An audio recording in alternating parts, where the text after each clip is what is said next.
pàccu tali bu ñu jagleel ñi jaaxle ci autoroute bi ngir bu leen jaaxle dabee te muy nekk ci seen ndeyjoor ci kaw tali bi dañu ko dencal oto yi wàllu nit ñi bu accident amee kon du yoon wu ñu bàyyil kenn ngir di roppe ay oto bu dem autoroute bi xawee tagatembe taxaw fa di noppalu jaay sa bakkan la coupaan rek lañu may mu taxaw fa autoroute de l'avenir àndandoor jëf mu rafet tegu ci yoon. autoroute de l'avenir moo leen di may seen émission kaaraange yoon. asalaamaaleykum mbokku auditeurs yi ni ñu ko baaxoo def ay bés bu ne bu waxtu jotee leen dégteel seen émission bi leen seen rajo Sud FM jagleel di kaaraange yoon kaaraange yoon nag tey sunu gan di Pape Sarr te Pape Modou Sarr la wala Pape Sarr. dafa Pape Modou Sarr ñu koy Pape Sarr. di président regroupement des chauffeurs de la gare routière bu Petersen. moom la ñu am fi gan di war a wax ci transport sunu mbokk nag Matar Diop révisionnaire dafa wute tey ndax dafa am benn xarit bu jege ci moom. mbokkam boo xam ne dafa wàcc liggéey ci dëkk ba moo tax mu dem fa di ko jaale aussi tamit di ñaan mbokkam boobu nga xam ne dafa wàcc liggéey yàlla na ko yàlla xaaree àjjana te teg loxo ci njabootam. tey nag dañu la ba fi invité comme ni ma leen ko waxee Pape Sarr ni ma leen ko waxee léegi di président regroupement des chauffeurs bu gare routière bu Petersen te def naa ne chauffeur bu fi ñëwee toog nekk tamit dafa bañ sax moo xam ne transporteur la aussi war nañ mën a wax ci transport ak lépp loo xam ne di nekk ci transport.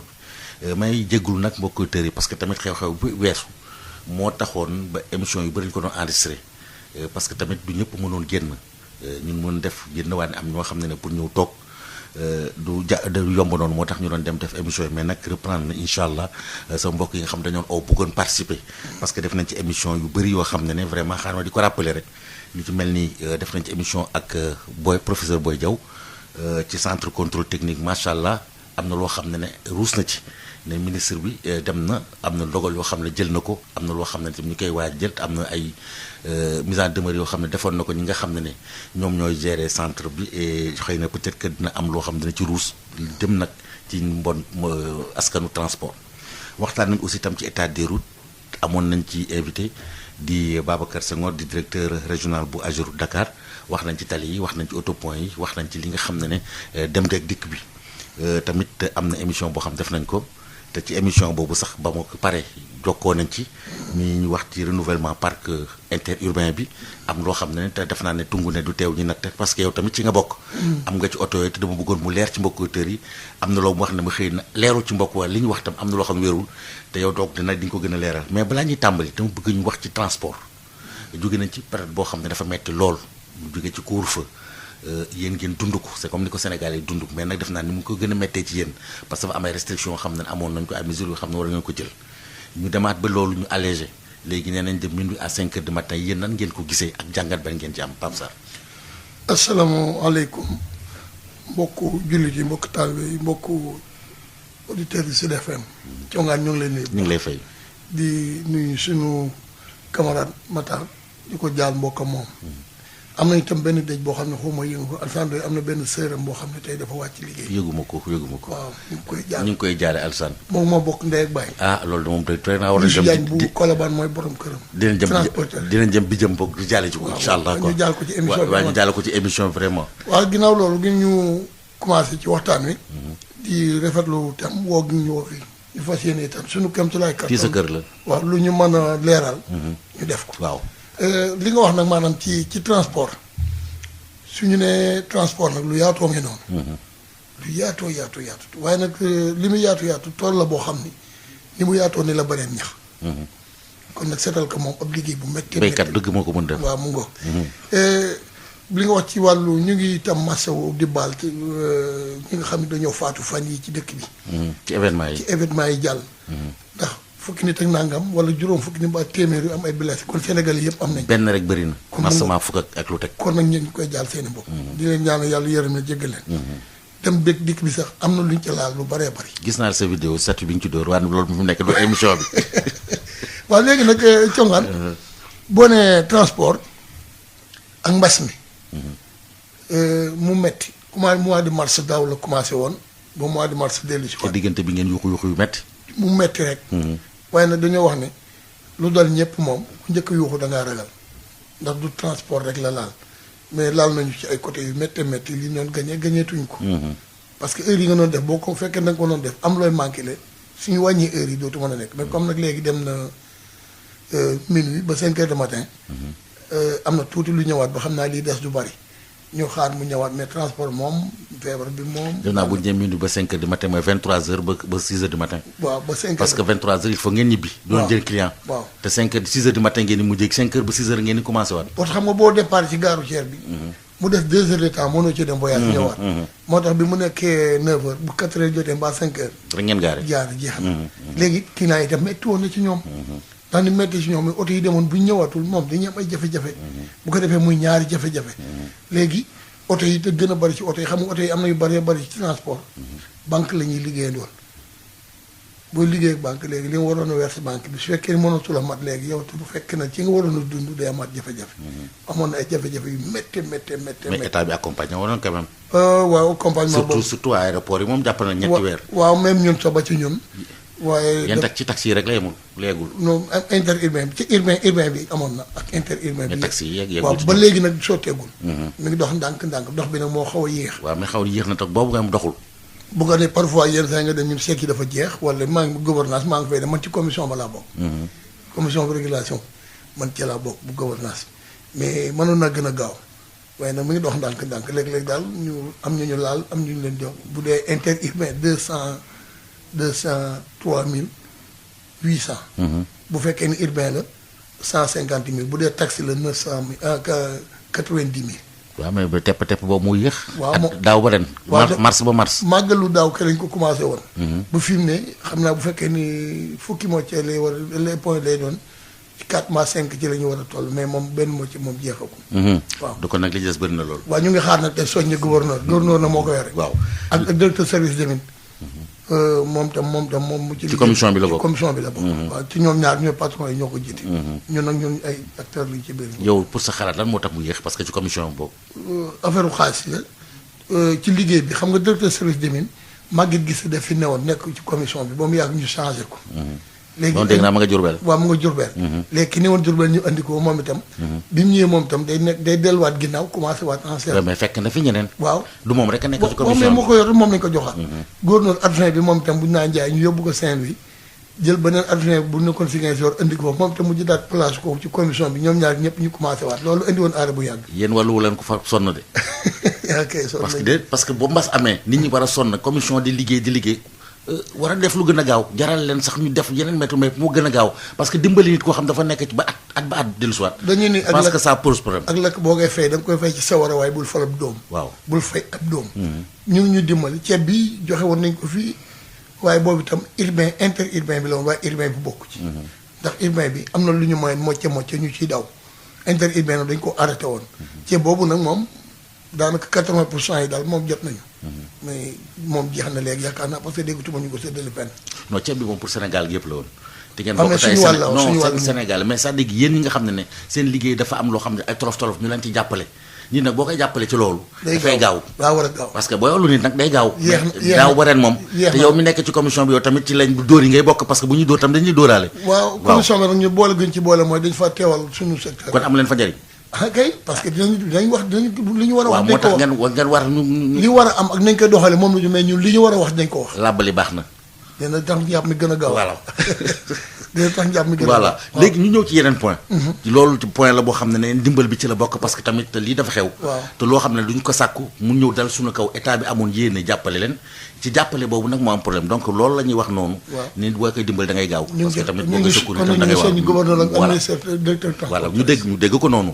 mais ñu ñëw léegi ci problème mu transport. dëgg problème yi ngeen rencontré ci transport yéen ak tali bi. parce que dama ko bëgg a boole. ak seen contrôle technique bi nga xam ne wax naa ko léegi boo ci amee xalaat. te am na point yoo xam ne émission bu passé bële. oo nga ma ne am na point yoo xam ne bëgg ko leeral. am na loo xam ne tamit wax nañ ko ci BRT bi. BRT bi impact bi nga xam ne yéen ñi nga xam ne yéen nekk Petersen. te tali yi ki junjoon ko sax Mor Sourang ak ki nga xam ne mooy Abdou Karim Seck. am na ligne yoo xam ne day impacté complètement muy 34 ak 31 ak yéen ñi nga xam ne nekk fa dama bëggoon aussi itam comme que da nga bëgg mu leeral. ñu leeral ko rapidement après. auditeurs dañu ma doon oo. ne ma ñoom tam dañu bëggoon participer émission yi passé yëpp. mën nañu woote ci 88 628 98 98. waaye ñëwal ci point ay congaat naa BRT. mi départ Guédiawaye. mais Petersen lay arrivé. jaar na Parcelles. jaar na Grand Médine Liberté 5 Liberté 6 Castor. ba ñëw jaar RTS jaar jaar Blaise Diagne Liberté yeeg si Grand waaw Dakar. am na fu mu jaar daal ba ñëw. yaakaar na lii ñëpp ñu ngi koy gis. moom itam bokk na ci li nga xam ne ni muy doxee yéex na. ni mu nar a doxee wala ni muy doxee. ni muy doxee nii projet bi. pourtant ñu ngi liggéey. waaye ñu ngi liggéey mais date yi ñu joxoon ñun pour PDSN jàll na 2 fois 3 ay rendez-vous yoo xam yëpp defoo. est-ce que doo ko jàpp ci mbas mi aussi. waaw loolu dañu mën a nangu. léegi nag PDSN ci boppam nag mooy jafe-jafe bi. yéen ban problème ngeen am ak BRT bi ci PDSN. amu ñoom problème. loolu ngeen yaakaar ne dañuy am problème. congaan ñoom ñoo am problème. ci nan. ci nan la ñu war a def projet bi pour mën a oto yi nekkoon PDSN ñu placé ko projet bi di chantier bi dox oto yi di taxaw nit ñi dem parce que nit ñi moom duñu xaar mënuñoo xaar semaine mënuñoo xaar 2 mois mënuñoo xaar 15 jours dañuy voyager dañuy dem dañuy ñëwaat. c'est dañu yoon sa inquiétude mooy. waaw bu ñu naree defar gaaru Petersen bi fan ngeen di dem. waaw kay ni ñu déplacé loolu nag tubaab bi sax ñëw na fa nit ñu ñëw na fu ne nit ñëw na fa ku ñëw daal def sa étude dem keneen ñëwaat ñu ne dañuy dem yokk ci côté bi nii ci côté bi. te laajuñu leen. waaw kay laaj nañ ñu. ngeen amoo leen ci xalaat ci loolu. kay toujours suñu xalaat ñu ngi koy wax suba ngoon. c'est une occasion aussi bu fekkente ñoom ñi ngi déglu. ñi ngi déglu xëy na ñu mën a intégrer seen xalaat boobu ci loolu fekkente ne déglu leen. suñu xalaat musul teggeeku. mooy lan surtout man. li ñu wax mooy lu mu mën di doon mooy projet bi bu ñëwee bu mu ñu lor nanu jariñ ndax fii mooy suñu teraanga àddina ci suñu yëngutu suñu biir métier biir Petersen encore nekk na soo xamante ni Sénégal li fay départ ci oto amul fenn ci Sénégal kon nag boo nekkee ne am na projet boo xam war naa déplacer grade bi war nañoo jël programme boo xam ne ñi dem ko dikki moom ak liggéey bi waruñoo jotee dara foofu nag la jafe-jafe bi nekk parce que soo xoolee Petersen ci kanamu Petersen am na benn bayal bu nekk foofu boo xam ne mairie plateau moo ko moom boo xoolee côté droite ci booru Blaise Diagne bi am na fa ay places yoo xam ne ay ferraille rek ay pièces détachées ñoo fi nekk boo xoolee ci Faidherbe bi. encore boo génne autoroute. waaw non pas Blaise Diagne. avenue Blaise Diagne. waaw diggante boobu. waaw léegi ci côté Faidherbe bi moom tam dafa traversé waat foofu am nañu calculé ci ñoom centre commercial bi ci biir gare bi jël lu bari fii ma wax ni Petersen waxuma la amoo BRT mais fii mu ne nii mënoo fa am 2 mètres 5 yu am espace fii mu ne nii rek. léegi nag loolu nag mboolu moom. recensé nañu fois recensé photo recensement bu ne def nañ ko mais man xam naa ni am nañ problème pour déplacement bi foofu. waaye léegi bu ñu ñëwee ba foofu yéen toog ngeen waxtaan. ay yoon wax nga leen seen. ndax SOTUD moo seere nag. waaw xam naa ne SOTUD moo ko seere mais bu ñu ñëwee ba foofu waxtaan ak yéen te ala kulli àll dina ñëw foofu parce que il faut ñu def fa gaar. mun la ñàkk. bu dañ fa def gaar te yéen ba tey xalaatu yéen fan lañu war a mën a yóbbu te yéen am nga proposition ba leen jox lu ñu leen toon lu ñu teg seen loxo. waaw boo waxee nag xam nga li indi affaire bi mooy soo waxee ak SOTUD. ba pare mu dem ba ñeneen ñooy ñëwaat waxaat yeneen. fu soo commencé waat yu bokkul ak li nga waxoon. mais bi wér daal bi ñu mën a jàpp mooy bu Ousmane Thiam SOTUD moom xam naa ni moom recensement ba mu fa def moom laa gën a jàpp ne moo ci gën a valable. recensement pour xam ñan ñoo fa ne. waaw ñan ñoo fa ne. léegi recasement bi la ñuy wax problème bi. waaw recasement bi nag problème recasement la. recasement bi nag. waaw problème bi mooy mën na nekk. mais yéen xam nga problème bi mooy lenn li nekk biir Petersen mënuñu ko yóbbu benn place pour mu nekkaat encore benn Petersen il faut ñu tas leen yéen ban proposition ngeen def parce que tamit. léegi ci Félix Bouye bi. Félix Bouye bi waaw xam nga boo jógee pompier. foofu laa doon wax léegi boo génne Dakar gi foofu fi mécanicien yi nekk. waaw ci Dakar gi foofu. am na proposition yi ñëw nii foofu dañuy. est-ce que du bayalu jàmbur. waaw loolu na moo gàllankoor affaire yi. parce que bañ ko tuddee ba léegi xalaat naa ne am na lu ci laxas. encore foofu tam espace bi matul. waaw mais moo tax man na il faut ngeen tas ko. matul xanaa daal li ci war a dolliwaat mooy Papa Gueye Fall bi amaat na espace boo xam ci diggante mais bu boobaa rii day fermé. c'est que yéen li ngeen ban solution ngeen bëgg a mooy bu ñu dépassé. dafa am loxo Papa Gueye Fall bi. waaw li nga xam ne moom leen piqué ñu def ci tali bi. ñu dindi ko. yéen ngeen taxawee en biais ba grande mosquée. ñoom ñu yegg defar ko ba pare bu ngeen door a delluwaat. xam nga peut-être seen chauffeur donc transporteur donc da koo moom. si mécanicien nga fa. jaaykat yaa nga fa ambulant nga fa. waaw lu nekk nga peut-être moom. amul benn organisation. ci kan la ci yéen la. benn boor bi su ñoon la mais li ci ëpp nag. ci mairie bi lay doon. parce que responsabilité ak SOTUD. maire ak SOTUD ñooy ëpp responsabilité ci ñun. parce que ñun mën nañoo nekk acteur lañ fa rek. dañu andi oto lañ fa am boo xam ne dañ ko war a impacté pour mu yeb dem.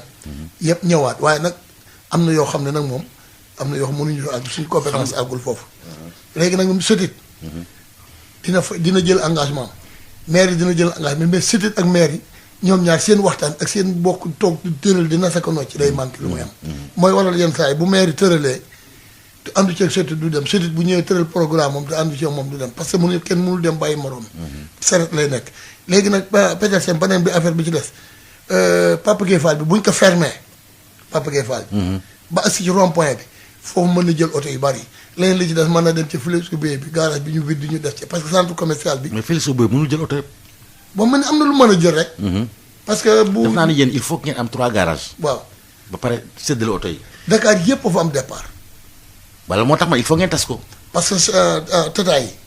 ak Ndiaga Ndiaye ak taxi na nga calculer Dakar rek ba mu jeex. Dakar yëpp am na départ parce que Petersen mi ngi déparé allez Papa Gueye Fall ba Blaise Diagne. waaw yëpp ci Petersen la bokk même li ci biir sax mécaniciens yi ci biir yëpp ci loo bokk. waaw défoncé nag. waaw défoncé nag non dégguñ défoncé.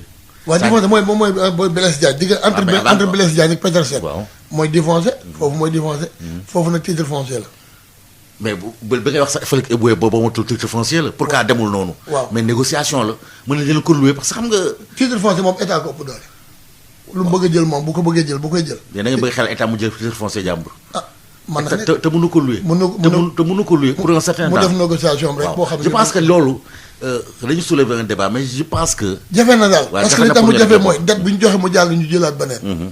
étude bu dem beneen ñëwaat. recensement bu dem beneen ñëwaat. ñun nag li ñu def mooy xaar mooy ku ñëw dal ak lu ma def moom buñ ñu fàtte. parce que man li ma doon xalaat du ma xalaatoon ci gaar bi.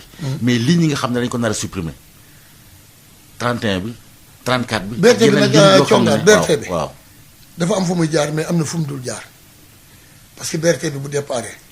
BRT bi Diamaguène bokkul. Pikine bokku ci. Guédiawaye ci kaw. moo am fu mu bokk. côté Dakar église ba la yem. waaw léegi biir parcelle. biir parcelle kaasu bi. du ci bokk te BRT bi day am lu mu jël mais day am lu mu bàyyi. transport mais dina dagg seen i ligne. waaw dina am lu mu jël. dina daggal seen i ligne. waaw foofu laa woon ndax nag man. léegi nag dafa am rabattement. waaw yoo xam ne am na oto yu. dañ yéen benn organisation lay demandé. waaw boobu nag nee nañ ci li ñu wax. ñun la ñuy jël ñu def ko ñu jox ñu ay oto yoo xam ne ñooy jël nit ñi andi leen bu wàcc nit ñi yóbbu leen biir Dakar. comme ni Sotrac defoon. waaw Dakar dem di nga xam ne da ngay ñëw. boo di benn billet bi lay doon. benn billet. waaw client bi bu daggee billet bi moom avec train bleu bi da ngay ñëw wàcc mu jël la yóbbu la biir centre bi. waaw boobu nag mu nekk benn billet boobu di dig nañ ñu ko moom. waaw ku digal dig la. dafa ñëw ci benn point. bu diigul dig nañ ñu ko joxoon ma dina diigam déet nag. Pape Laye bu fekkente ne amul benn auditeur ci ligne bi Pape Laye bu fekkee ne amul benn auditeur ci ligne ñëwaat ci benn point bi. parce que da nga ma wax aussi. ne ma dañuy wax changement de parc bi renouvellement bi. interurbain. mu am liggéey boo xam ne def te waxtaan nañ ci émission. yow nekkoo déggoowul wala li nga xam ne moom li ñu invité woon waxoon. waaw dëppoowul seen ak seen xalaat. ak sa li am. waaw dégg naa la ci émission. waaw ngeen wax ci interurbain bi nga xam ne dafa am changement parc automobile boo xam ne état bi démarré na ko.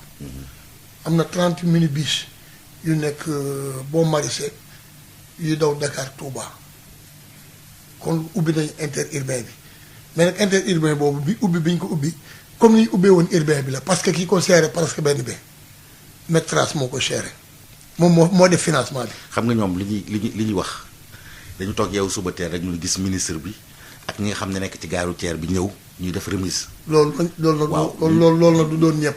waaw d'accord. loolu du mën a ñàkk sax. waaw ndax tamit am na loo xam bu ñu koy defar. kenn du xëy rek ñëpp xamandoo ko waaye bu sottee ñëpp xamandoo ko. waaw d'accord mais xam nga bu nekkee ci Sénégal ñëpp ñu ngi ci amee droit yow la ci keneen amee droit.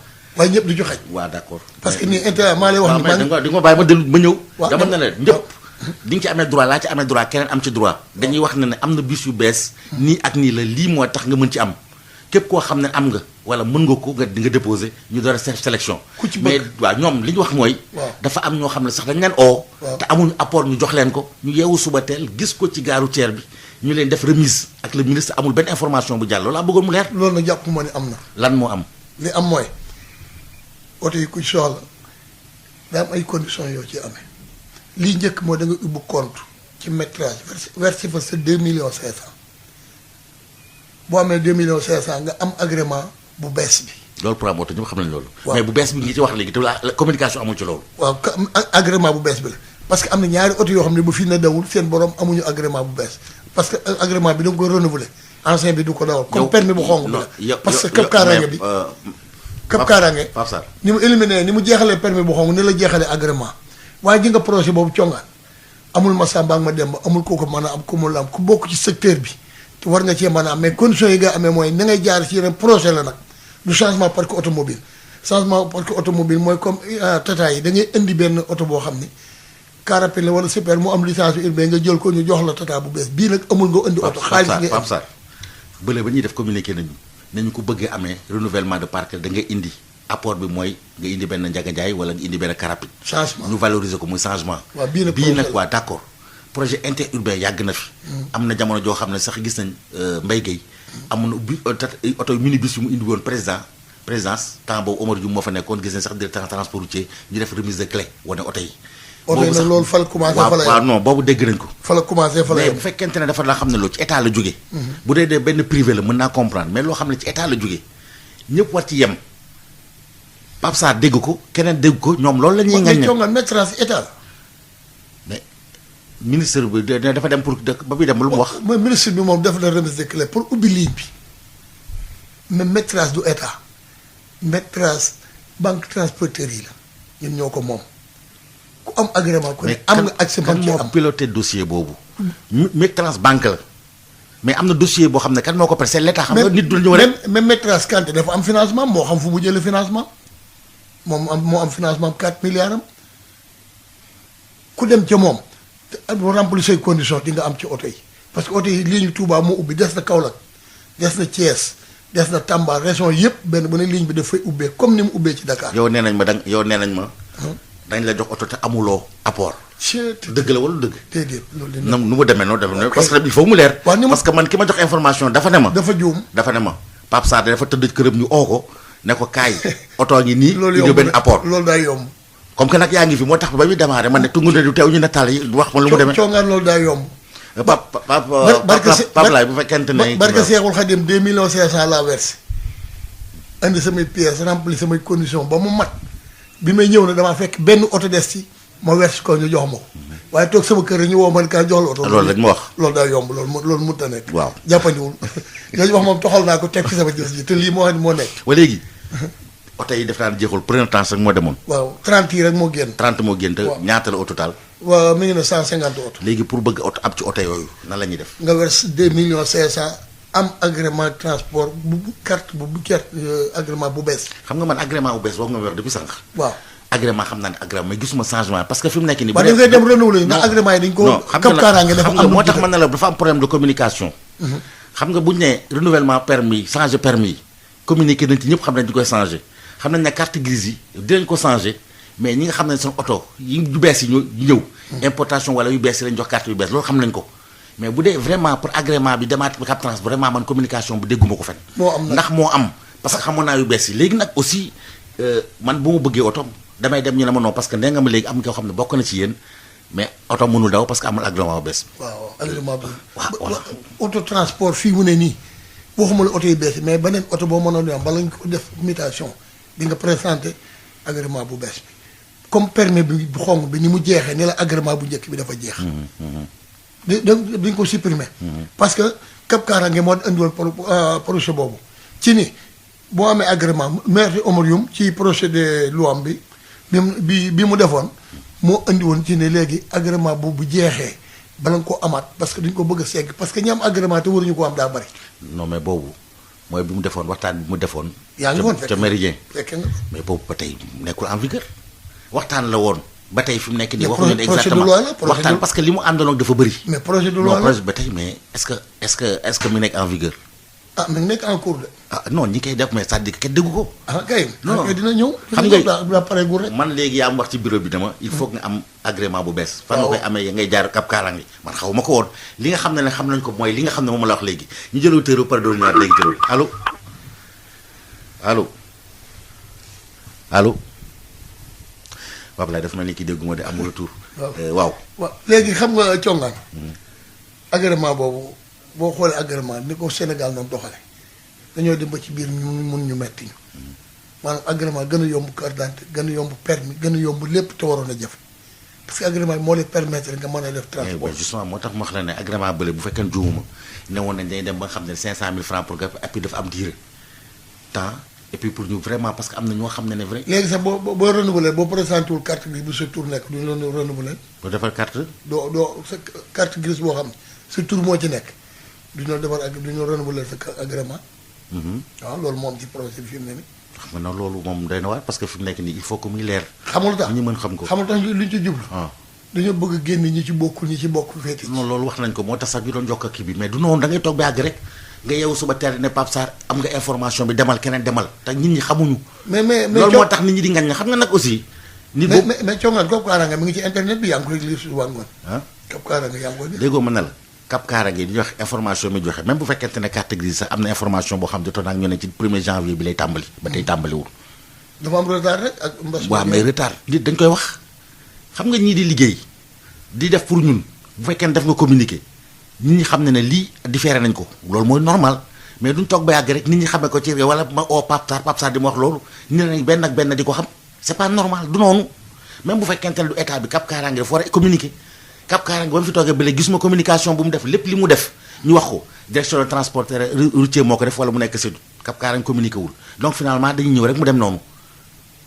waaw xam nga congaan dafa am loo xam ni même bu ñu ko communiqué wul soo ko bëggee soo demee rek am communication. c'est pas normal Pape Sarr. ah waaw quand même parce que loolu lañu fi fekk rek daa waroon am communication. mais il faut mu changer. waaw war na am communication. mais il faut mu changer. war na am communication parce que ñun la ñuy liggéeyal tey fi mu nekk nii tey mën naa bañ a nekk transport dama bëgg nekk transport il faut ma xam fu mu nekkee transport te lan la y a des Sénégalais ñi nekk ci biti bëgg dellu si bëgg nekk ci dugg ci transport bi il faut que ñu xam yoon bi. mais bu fekkente ne ñi nekk ci dëkk bi rek ñoo am information bi Pape Sarr am information jox ma ko ma am information ko jox ko sama xarim du sotti. kon tey jàll na agrément léegi bala nga koy am da ngay am carte grise boo xam sa tur moo ciy nekk. xëy na da nga baax rek jàllale ko. waaw parce que dama ko dund. waaw dama ko dund. waaw léegi. dama ko dund wax nga léegi ci problème agrément bi. am apport 2,5 millions après. waaw ci interurbain. boole ci interurbain bi métrage moo ko géré. comme ni mu seere woon tata yi noonu la mel oto bi day am départ day am arrivée day am ligne. day am régulateur encore du. organisation bi daal changé wul. waaw du am comme oto yi taxaw naa caaro yëmbal du am naa Dakar amul Thiès. parce que loolu tam transport bi xoolal ñun. bu fekkee ne loolu ñëw na lu ñu war a nangu la ndax transport bi fi mu taxaw dafee war a jóg. am na lu ñu fekkoon ñun bu njëkkoon jóge na fi mais lii fi ne war nañ ko fi jëlee. indiwaat leneen. parce que man ci secteur bi laa ne sama teraanga maag samay ñu mel ni man ci la ñu ne bu defaroo defar ñëpp mais dafa rafet cim réew xam nga fii nag su ma toogoon tey ni projet changement parc automobile bi wala mu wax projet automobile awma droit ma ngàññi benn oto bu màgget mais su ma sañoon man bu may dugg ci oto bu bees ndax boo xoolee transport régulier bi li ko may doole dëgg mooy dañoo amul oto yu bees wala yu rafet yu leen mën a remplacer te nit ñi bu ñuy voyagé ñoom itam dañoo bëgg a dugg ci oto yu confort yoo xamante ni bii day am sécurité ci seen gis-gis donte xamuñu sax moom sécurité bi ci pièce la war a nekk wala chauffeur bi wala oto bi am na licence wala yooyu duñ ko xam moom oto bi rek la ñuy xool. moo tax nag kon bu ñu leen nee ñoom ñu dugg ci loolu ñu commencé indi ay façon oto yoo xam ni oto yi bu ñu ko commencé te mu mën a nekk day wuutuwaat oto yi fi njëkkoon a ne te xawoon fee yàgg ba xaw a ñàkk gënal client yi encore mu indi.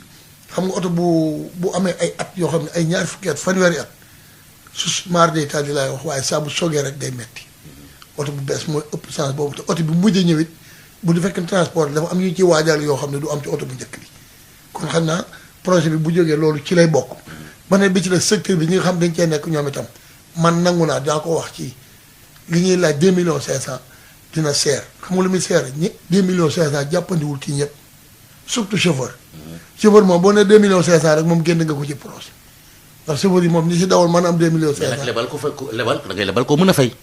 waaw amul garantie man xam nga d'accord na ne il faut que mu am garantie parce que oto bi ngay jël dañ ko financé da nga ko war a récupérer dañ ko war a kii mais ñëpp yëg. ñu yemale ñëpp koo xam ne war na yëg koo xam ne bëgg am nga xaalis bëgg dem parce que nee naa transport yemul Sénégal y a des Sénégal yoo xam ne extérieur. yàlla may na leen wërsëg boo xam ne war nañ mën a dugg ci transport te bëgg nañ dellu si ñooñu boo leen waxul condition pour ñu mën a bokk ci transport bi aussi tam du dem. mais bu la yitteelee boo ñëwee da nga koy xam coono. non c'est-à-dire que état moo war a joxe ñoom information bi gis nga boo duggee internet war nga ko xam. yow da nga problème de communication waxuñu parce que lii arrivé man dama toog ñu woo ma ne ma Pape Sarr di jox nañ ko oto joxal benn apport man Pape Sarr lañ ma wax. waaye comme tooñ na ma waay. toog sama la rek ñu woo ma te wax nañ ma aussi tamit yomb na de ne pour yéen yombaleen liggéey bi premier départ bi dañu dem yóbbu police ak gendarmerie xaw ma ca Padois. fay dax war gaynde yëpp pour ngeen mën a charger. ba pare ngeen wàññi prix yi 5000 francs la woon ngeen def 4500. waaw mais loolu war na loolu wax nañ ko ci émission. waaw loolu war na mën a ne sax. mais est-ce que day continuer. déedéet lu ñu commencé la pour démarrer. yéen liggéey waaw d'accord waaw parce que itam xam nga tarif amagul dafa gëj am Sénégal tarif transport urbain ak interurbain yëpp dañ ko manqué. tarif am na fi. amul. bu fi nekkoon ba léegi. non boobu mënul nekk mais insta xool dama la bëgg tarif congaan Hadjibou Soumaré nekkuloon premier ministre. jamono Ablaye Wade. ginnaaw signature mbëgg Ablaye Wade ba léegi benn tarif bu ñu signé amatu fi. waaw léegi nag loolu bëgg si at bu nekk bis ñëwaat. wax bu juboo moo fi am. wax bu juboo wàññi nañ carburant yokku ñu kii bi wax bu juboo rek moo fi am. ma ne même taxi xam nga taxi yi boo waroon dem fii Liberté 5 mbaa Liberté da nga naa ñaata. ma ne taxi amatul compteur mais dama ne la. même intérêt bi amul carburant wàññi nañ ko fi ay ati at ba tey kenn waxul ne transport nañ ko wàññi donc finalement waruñu ko yëgal. ba léegi amul tarif nag. benn dëkk bu fi am tarif wax ba juboo rek. ma jël allo. wax ba juboo rek moo fi am. allo. wala def na allo. allo sëñ bi noo tudd ak fay woote. allo salaamaaleykum. waaleykum salaam. Mor Souran laa tudd. Mor sëñ Mor na nga def. sëñ Mor ça va alhamdulilah mais voix ki xam naa fi ma nekk réseau bi moo baaxul na ngeen def baar yéen. ñi ngi sant bu baax Souran ñi ngi sant bu baax. jëwriñ maa ngi nuyu sama mag jooju toog foofu Pape Sarr. wallaay ñu lay delloo nuyoo bi. ku bëgg transport la. mais li ma bëggoon wax ci projet bi rek. privé bu ne am nga droit def lu la neex. kooku ci responsabilité nit ki la. mais récupération bi ministère def lañ doon bañ. parce que on a bien écouté le discours du ministre. dafa mel ne état bi moo nekk à la base du projet. loolu moo jaaxal ñëpp. bu transporteurs yi foog ni ñoom la ñu wax non am nañu liberté wu dem meeg trans jël seen ay oto. mais bu boobaa dafa war a nekk comme n'importe quel autre privé sénégalais. bu war a jël ay otoom dawal ko. je pense que état yoonam nekku ci loolu lañ fi defoon nit ci taxi granier yi bi ñu koy joxe. su fekkee état dafa gis ni transport bi dafa baaxul. ni oto yi dañoo màggat. yaakaar naa ni moom warula organiser une déstructuration du secteur. parce que di ñëwee ci biir gare routière boo maraîcher wutal faay oto garage yu màggat yi ak fi yu bees yi rang fële mais dafay daal di am une concurrence malsaine entre acteurs. loolu rek la ñuy wax sinon ku am sa xaalis am nga liberté wu jënd mais responsabilité état la fi transport toll mu am courage def un projet ambitieux bu fekkee dafa bëgg a renouveler mu teg ko. mais warul a fekk ay mag ñu defar seen projet ba pare ñu récupérer ko di ci waxee noo xamante ni da ngay yaakaar ni état la. alors que laalewu ci taqiwu ci li Pape Sarr expliqué dégg nañ ko. mais nag su état autorisé ci biir gare routière bi moo am beneen beneen rang bu ko rang normal bi dama yaakaar ni loolu yoon daf ko nanguwul. dama jàpp ni transport du préoccupation wu ñii ñu yore. bu fekkoon ne seen préoccupation la defe naa ni ba loi d'orientation génne ak yi taxaw yëpp danañ ko yorin wu baax gis nga ay agrément yu jeex ak ay licence yu jeex loolu ay caaxaan la lu ñu war a discuter la ca man sama ngëm-ngëm mooy foog ñu procéder à des assises du transport.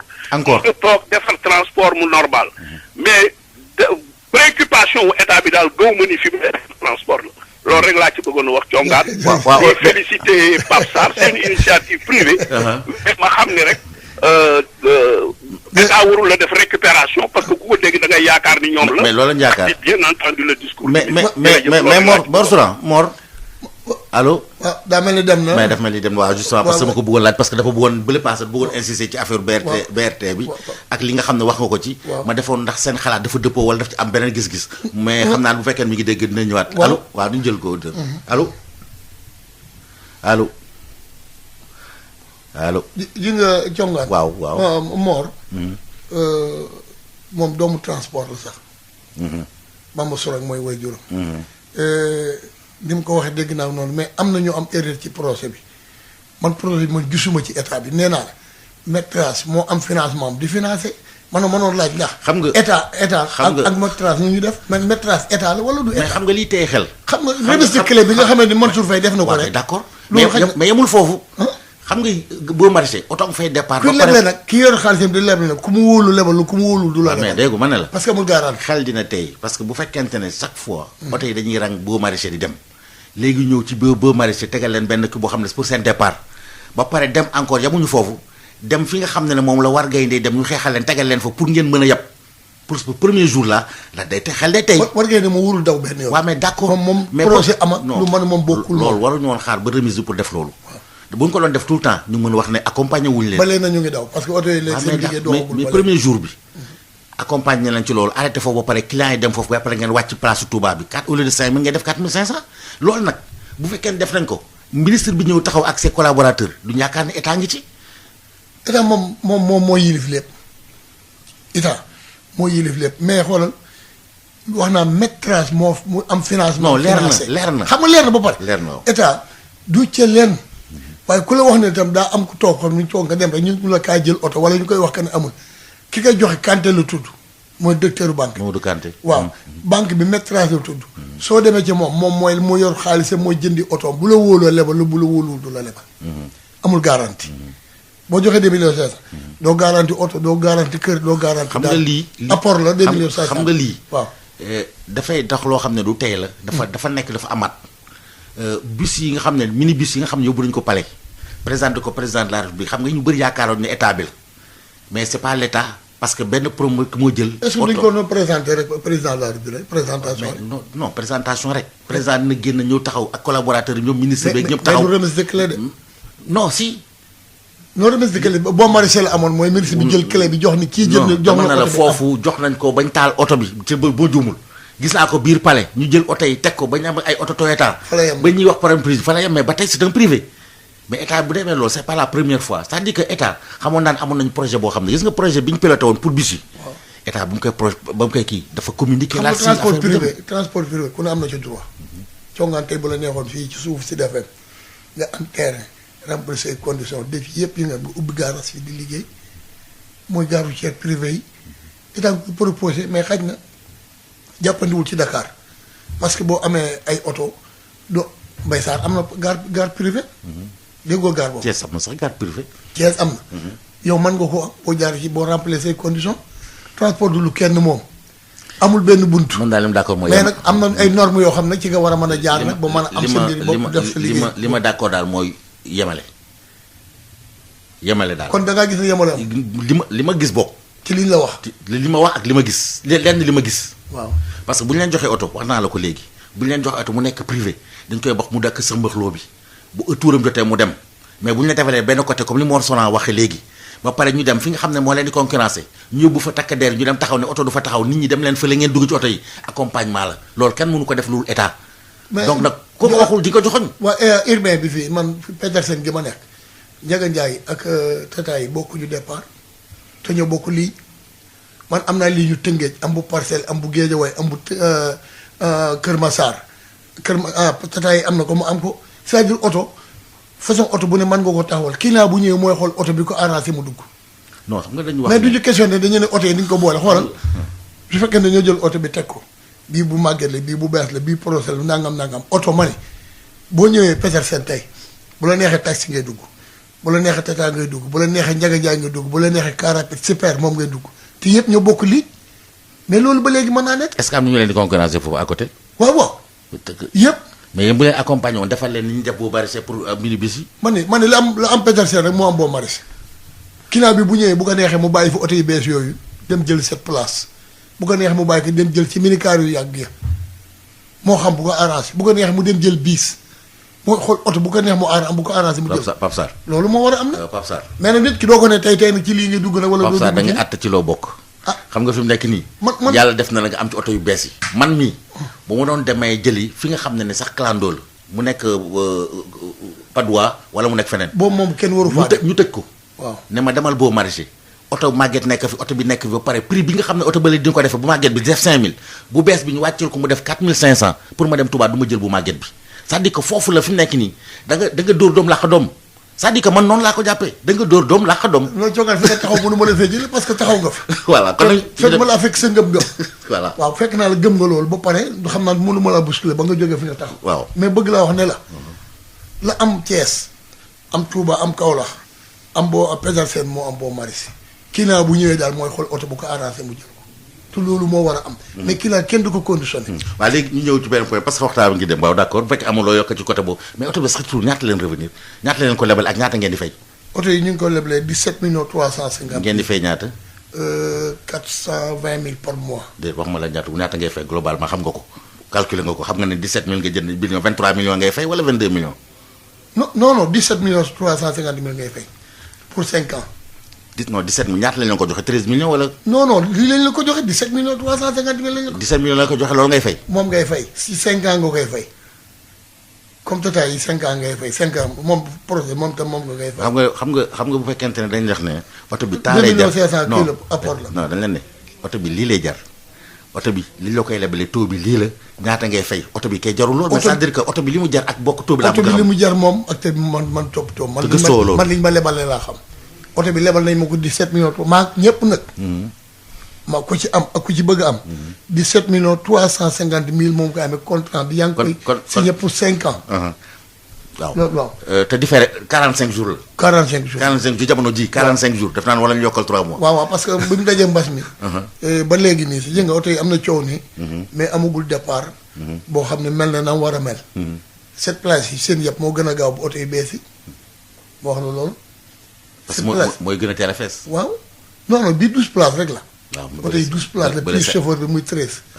climatiseur bi dee tàkk wax nañu chauffeur bi bu mu ko fay benn yoon bi ci kanam da koy taal bi ci ginnaaw da koy taal. mënoo xam ndax dina ko taal bu demee ba génn. non rek ñun ñoo ko sant loo ko. mais boo ko sant bu génnee ba bari ñu fay ko continuer da nga ci xam dara. waaw mais li ñu ko sant rek lañ mën a xam.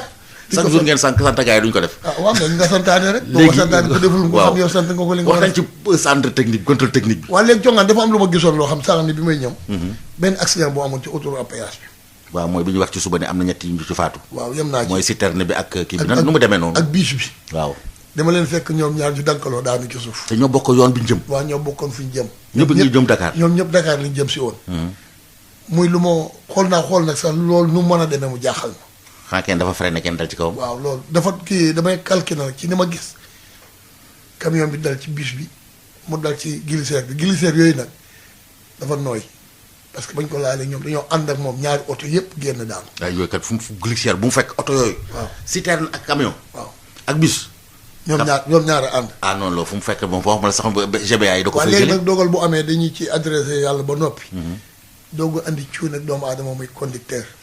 yaakaar nga ne ci cuune conducteur bi. waaw am na yoo xam ne bu ñu dee ba gis ko ne jàpp ni. chauffeur yow sa jàngat lu mu la jox. maam cuune chauffeur la. waaw sa jàngat lu mu la jox. waaw mooy xamu lan la oto soo koy toppee doo jël sa pare-choc avant bi teg ko ci bu arrière am distance sécurité dafa bokk lu chauffeur yi war di dawale en cas yu mel noonu oto bi de sa kanam bu amee jafe-jafe nga mën a seet foo ko mën a jaare wala nga mën a taxaw. xam nga autoroute à péage ni ñuy daw xam nga frein à pompe. mais loolu daw distance sécurité bi moom foo oto biy dox ak. mais même bu fekkente ne 10 la sax. frein à pompe moom oto bu taxawee ci kanam nga jëw. xanaa jëloo distance sécurité bi normal. distance. distance bi bu matee. da nga koy dévier. ak allure bi ngay dawee. ak allure bi ngay dawee. mbaa nga boo mënee freiner baax na boo mënul nga dévier. nga dem ci mbooy mi. waaw léegi nag dama xamul oto bi dafa paanoon mu dal ci wala dafa daw ba dab ko dal ci kawam parce que affaire ba daa jaxasoo. ma bëgg a wax ne ci conducteur yi. distance sécurité bi ñu ciy bàyyi xel. lu am solo la ndax dawal fopp sa pare-choc avant teg ko ci pare-choc arrière. oto bi nga topp. su jiyee amee mënoo cee génn te doo ko ci mën a génne te lu boo ci duggee lu ci mun la fekk amul la ca blessé bari na moom. waaye lañ wax xam nga waaw. beneen bi des mooy bu fekkee ne chauffeur biche yi. ñun ñëpp benn secteur lañ ñun amuñu ay xejj ak seen. li ñuy surnombre dafa bari. parce que boo demee li ñu wàññi nombre ba ñu wàññi ak li oto bi waroon saa bu amee rek bu accident amee rek. am feeñ amul feeñ. mu ñu wàññi lu ëpp li oto bi waroon a yem loolu lu tax. lu mu indi loolu ak lu ko mën a dindi xam ñun am na lu ñu mën am mais dafa am lu ñu mën fi mu ne nii amul benn sañ-sañ ci transport fekk benn oto bi surnombre man ko pourquoi ngay surnombre.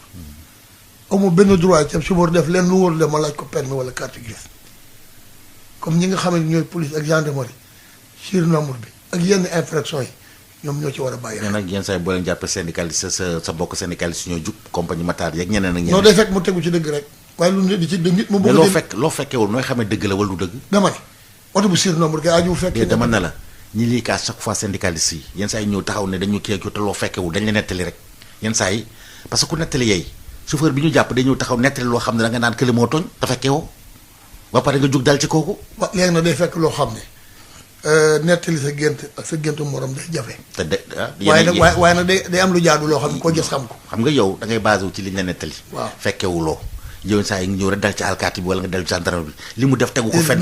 loolu amuñu si droit sax ñoom ñoo amuñu droit rek ñëw fekk. gis nga yenn saa yi damay wax ne yenn saa yi dinaa dem ba mere chauffeur yi dama leen di bëgg a jàppale nag mais am na ñoo xam ne seen njaradiku comme ni ñuy wax nañ ma baal ci terme bi mais boo demee ci circulation bi rek. li leen di néewal doole bariwul li ñuy non seen tontu moom xam nga am na sol tenue bi lu mu bon lu mu tonte am na arme boo ko war a jox mais am na ñoo xam ne dañ leen joxul seen gëdd dañuy wax ba pare am nañu yaakaar am na koo xam ne naan bu mu ko jàppee tam Pape Sarr dina ma ko jëli. du am lu mu yaakaar nag ma wax la foofu tuuti ku am relation police ak gendarmerie la man mi toog di wax yow mais day am ay éléments yoo xam ne wolof nee na wuute noonu la gisee noonu la lay ëwale am na ñoo xam ne ci élément bi lay doon du am lu mu yaakaar seen diggante lay doon di nga police ak gendarmerie ak chauffeur yi mën nañ la wax kenn ku ne benn policier buy monter circulation fu mu ne na mu mel ak na muy doxale nit ki buñ ko yebee kenn na mu mel la. yamuñu amul yaakaar de. ah yamuñu ko na ñëpp mel ni amul yaakaar nag kon.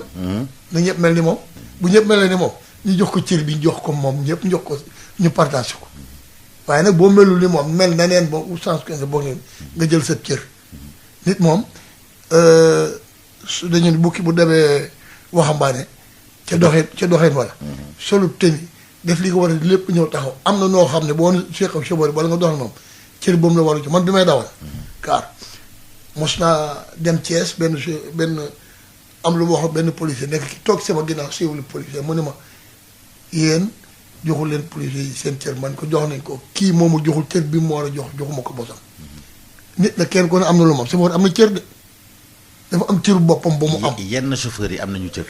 dit mu ñàkku ko moom kay moo koy ñàkk seer waaye ku nit ko amul cër amul. waaw koo gis muy dem mu ngeeku cëram. moo xam da koy wëcc wala mu jël ko normal. amaa nag ab chauffeur la kii policier la léegi lu ko neex na ko def lu ko neex la koy defee.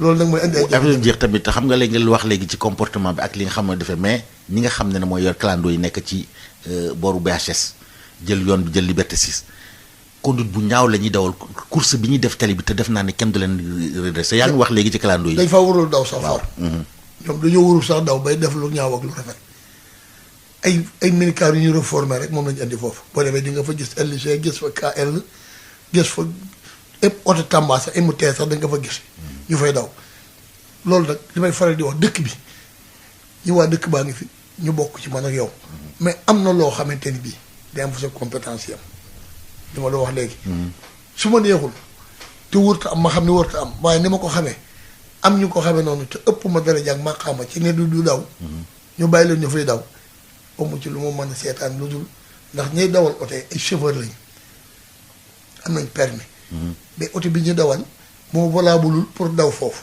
mën na am sax mu am na transport en commun mais am na ci ñoo xam ne amuñ sax permis transport en commun mais minicar warul daw foofu minicar mi nga war a daw interurbain boo xoolee seen série yi nga xam ne licence u interurbain lañu yor bu dee urbain mu daw fa mu war a daw am ligne ba mu war a jaar kenn du ci wax loolu en tout cas war nañu ci jug ah moo ngo looy tàggoo tàggu bi daal mooy gërëm ak sant def naa ko di ñaanal tam ñëpp ñi nga xam ñu ngi bàyyi xeet émission Sud FM bi mu kaara nga xaw naa diire nag ci ay jamono mu ne fi ba ñu bari miin na ko ñoo nekkoon depuis Esoport waaw dem si yàlla Ibra Diène ak ñoo ak Ndiogu Ndiogu Malick Pape Alé Niang mii def naa man ñaari émission bien sûr Pape Alé def na émission bi aussi def na ko man boo xam mooy ñëw moom Soose ak Adi Wade ak Soose ci sama bureau Petersen Pape Fall aussi tamit def na émission waaw mu nga kon nga xam ne yàgg na yàgg na kon ñu ngi gërëm bu baax Sud FM di rafetlu taxawaayam ñu ngi sama jigéen nag Ndeye Marème ak kii Ndiaye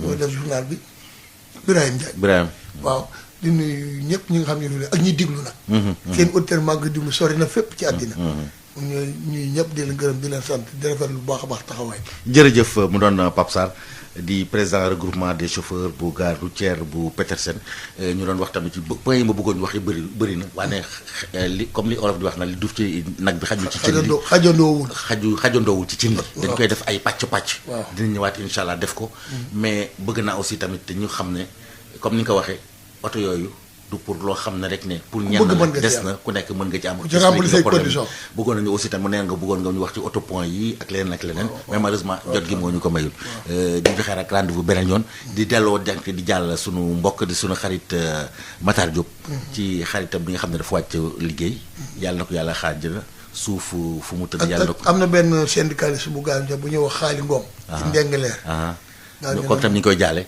di jaale tamit Alsandooy ci sërëm bi nga xam ne ne waaye jigéenam bi nga xam ne wàcc na liggéey ñaar leen yàlla xaare àjjana ñoom ñëpp yaa fi ñu tëdd yàlla woyof ci seen kaw ak kaw ñu doon def émission bi wax naa leen ko léegi ak Pape Sarr di président bu regroupement des chauffeurs bu gare routière bu Petersen ci technique bi ak réalisation bi Pape Lay Dieye moo fa nekkoon présentation Mamadou Thiongan di leen ñaanal jàmm di ko sàkku ci yéen te leen jox ndaje beneen yoon.